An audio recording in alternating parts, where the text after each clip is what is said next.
মক্কাতে যখন খুব কঠিন অবস্থা, রাসূল সাল্লাল্লাহু আলাইহি ওয়াসাল্লাম তায়েফে চলে গেলেন দাওয়াত দেওয়ার জন্য। নেইবারিং সিটি, আপনারা যে হজ উমরা করেছেন জানেন, মক্কার পাশের সিটি তায়েফ। দাওয়াত দিলেন, দাওয়াত প্রত্যাখ্যান করলো তারা। শুধু তাই না, ফিজিক্যালি হ্যারেস করা হলো আল্লাহর হাবিব সাল্লাল্লাহু আলাইহি সাল্লামকে। রাসূল সাল্লাল্লাহু আলাইহি ওয়াসাল্লামের জামা ধরে, গা ধরে টানা হেচড়া করা হলো, পাথর মারা হলো, তিনি রক্তাক্ত হলেন। হামালাতুল জিবাল, পাহাড় রক্ষী ফেরেশতারা বলল, ইয়া রাসূলুল্লাহ, আপনি যদি আদেশ দেন তায়েফের দুই দিকের পাহাড় দিয়ে এমন চাপা দিব, পুরা তায়েফের জনপদ একেবারে ভ্যানিশ হয়ে যাবে।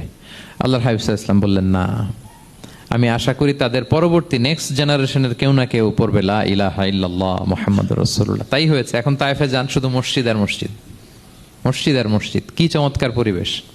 তায়েফে গেলে মনেই হবে না আরব দেশ। বৃষ্টি হয় প্রতিদিন, অনেক চাষাবাদ হয়, চমৎকার এলাকা, রাসূল সাল্লাল্লাহু আলাইহি ওয়াসাল্লামের দোয়ার বরকত।